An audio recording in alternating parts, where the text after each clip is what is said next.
Welcome to The Explainer. Today, we're breaking down how one of the world's biggest e-commerce companies completely cracked the code to finding growth right when everyone else was slowing down. We're diving into the playbook of JD.com. You know, this is the billion-dollar question that companies are facing not just in China, but all over the world. I mean, for decades, growth was kind of automatic for a lot of businesses. But what happens when that river of new customers starts to dry up? What do you do then? The conventional wisdom seems like total common sense, right? You focus all your marketing dollars on the people who are already buying from you, your most loyal fans, the ones in their peak spending phase.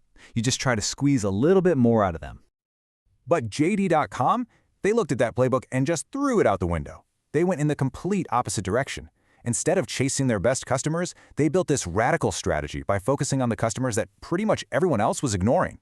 Okay, let's really get into this.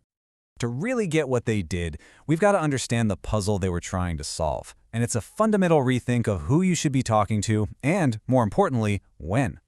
So the logic behind JD.com's bet is actually pretty simple, but it is so powerful. They basically argued that promoting to your most active buyers is a waste of money. Think about it. You can't make someone use twice as much shampoo just because you gave them a coupon. The real opportunity for growth was with the people who were just discovering a product and the people who were about to leave. So you might be asking, why would they need to do something so out there? Well, this wasn't just some random idea they cooked up in a boardroom. It was a direct response to a massive economy-wide shift happening in China. See, for decades, China had this thing called the demographic bonus, basically a non-stop river of new, young customers and workers. But that era, it's over. The generation of 20-somethings today is a whopping 25% smaller than the generation in their late 40s. That pool of new customers is shrinking, and it's shrinking fast. So what do you do? Well, this kind of immense pressure forces you to get really smart. JD.com realized they couldn't just rely on finding more customers anymore. They had to pivot and use big data to find hidden pockets of growth with the people they already had.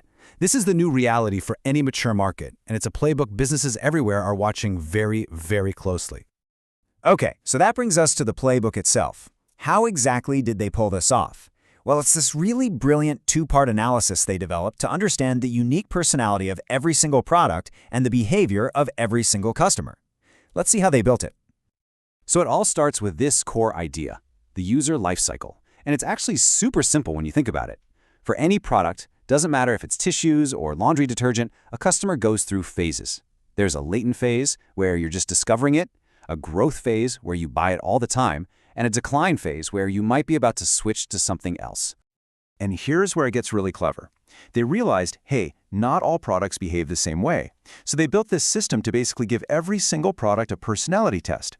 They mapped each one on two different charts, one for growth in the number of units sold and another for growth in total revenue. And by comparing where a product landed on both charts, its true character was revealed. And what they found was that pretty much every product fell into one of four buckets. You've got your emerging needs. Think pet food, a market that's just exploding. Then there's consumption upgrade, like shampoo. People aren't using more of it, but they are buying the fancier, more expensive stuff. Then you've got online shift, like milk, where sales are just moving from the grocery store to online. And finally, stable demand. Think chocolate, a category that kind of needs a refresh. Each one of these needs a totally different game plan. All right, so that's part one, understanding the products. Part two, turning that same sharp analytical eye onto the customers for each and every one of those products. So they started seeing these patterns emerge. The first one is what they call an L-shaped pattern. Picture this. Tons of people are clicking, they're looking at the product page, but almost nobody is hitting buy. There's a huge amount of interest, but for some reason, something's stopping them right at the finish line. Then you've got the U-shape.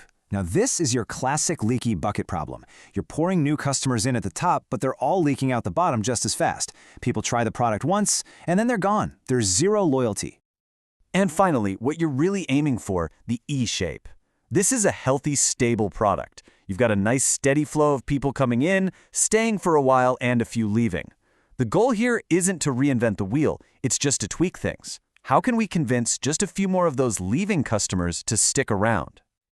Okay, so let's recap. They've got their product types and their customer shapes. So, what's the big deal? What do they actually do with all this data? Well, this is where the theory turns into action, and it's where the magic really happens. Let's take a look at this shampoo case study. It's the perfect example. The diagnosis? The data screened consumption upgrade product with an L-shaped pattern. Now let's translate that from data speak into plain English. It means people wanted a better shampoo. They were looking at it, but they just needed a little nudge to actually buy it.